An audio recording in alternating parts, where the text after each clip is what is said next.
नमस्कार दोस्तों। इस कहानी से सबक यह है कि अपने सपनों को पूरा करने के लिए मेहनत, उत्साह और सफलता के लिए नहीं, हार मानने की आवश्यकता होती है। अगर हमें अपनी बुद्धि और कुशलता का उपयोग करना सीखना होता है तो हम हमेशा सफल होते हैं। यह कहानी भी इसी तरह है। दोस्तों, एक समय की बात है। एक छोटे से गांव में एक लड़का रहता था। गांव में उसके पास जीविका का कोई साधन नहीं था, परंतु वह बहुत बुद्धिमान था। अपने पिता से उसने काम की कई बातें सीखी थीं। एक दिन उसके दिमाग में एक अद्भुत विचार आया। उसने शहर जाने की ठान ली। शहर जाकर उसने एक सस्ती सी दुकान किराए पर ली। दुकान के बाहर एक बोर्ड लगा दिया जिसमें लिखा था, बुद्धि का सौदागर, यहाँ बुद्धि बिकती है। लड़के के दुकान के आसपास कई तरह की दुकानें थीं। सारे दुकानदार उस लड़के की खिल्ली उड़ाते, मगर लड़का उन बातों की कोई परवाह नहीं, ग्राहकों को आवाज लगा था। काफी दिन बीत गए, लेकिन दोस्तों, बुद्धि के सौदागर के दुकान पर एक भी ग्राहक नहीं आया। लड़का दुकान बंद करने की सोच ही रहा था कि एक धनी सेठ का मूर्ख लड़का उधर से निकला। उसे समझ नहीं आया किया कैसी दुकान है। उसने सोचा, मेरे पिताजी हमेशा मुझे मूर्ख, बुद्धि और मूल कहते हैं, क्यों ना कुछ बुद्धि खरीद लो। यह सोचकर उसने सौदागर से कहा, एक बुद्धि का कितना पैसा लोगे? लड़के ने कहा, मैं बुद्धि कीमत के हिसाब से भेजता हूं। मेरे पास तरह तरह की बुद्धि है। आपको कैसी बुद्धि चाहिए? सेठ के लड़के ने कहा, ठीक है, एक पैसे में जिस तरह की बुद्धि आए दे दो। सौदागर लड़के ने कागज की एक पर्ची निकाली और सेठ के बेटे को दे दी। उस पर्ची पर लिखा था, जब दो व्यक्ति झगड़ रहे हो तो वहां खड़े होकर उन्हें देखना बुद्धिमानी नहीं है। सेठ का बेटा खुशी खुशी घर पहुंचा और अपने पिता को कागज की का बेटा वहीं उनकी लड़ाई देखता रहा। दोस्तों, फिर दोनों दोषियों ने उसे अपना गवाह बना लिया। झगड़े की बात राजा रानी हो तक पहुंची। दोनों रानियों ने लड़के से कहा कि वह उनके पक्ष में गवाही दे। सेठ और उसके बेटे के होश उड़ गए। फिर से एक और उसका बेटा सहायता के लिए बुद्धि के सौदागर के पास गए और बोले, हमें किसी तरह बचा लीजिए।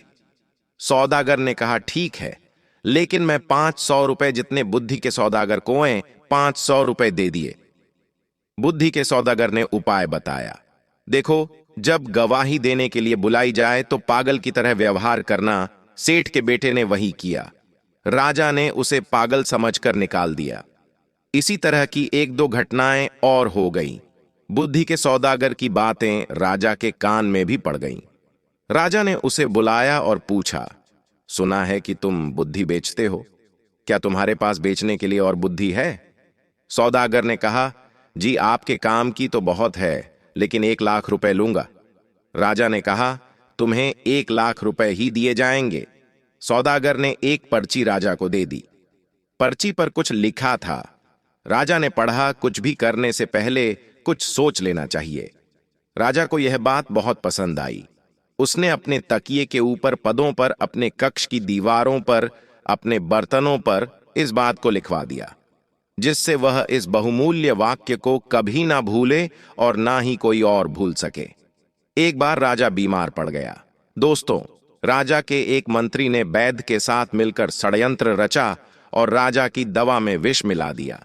दवा का प्याला राजा के मुख पास रखा था कि उस पर आगे के कुछ शब्दों पर उसकी नजर पड़ी। कुछ भी करने से पहले खूब सोच लेना चाहिए।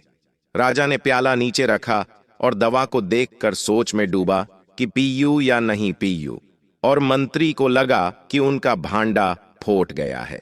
बुद्धि के सौदागर को उन्होंने अपना मंत्री बनाया और इनाम में खूब सारा धन दिया।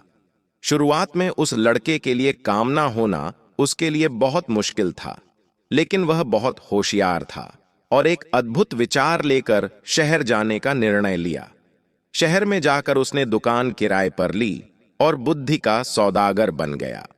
वह अपने दुकान में लोगों को सही विचार और उनकी जरूरतों के बारे में समझाता था और उन्हें बेहतर दिनों के लिए उन्हें सलाह देता था। उस लड़के की सफलता का रहस्य यह था कि वह हमेशा उम्मीद के साथ काम करता रहा था और हमेशा अपनी बुद्धिमत्ता का इस्तेमाल करता रहा था। उसने नहीं हार मानी और सफलता के लिए हमेशा प्रयास किया। आज वह दुनिया के सबसे सफल लोगों में से एक है। उसका नाम दुनिया के हर कोने में जाना जाता है और लोग उसे इंस्पायरिंग और मोटिवेशनल बातें सुनने के लिए आते हैं। तो दोस्तों, आपको ये वीडियो कैसी लगी? उम्मीद है पसंद आई होगी। चैनल को सब्सक्राइब करें, लाइक शेयर कमेंट करें। धन्यवाद।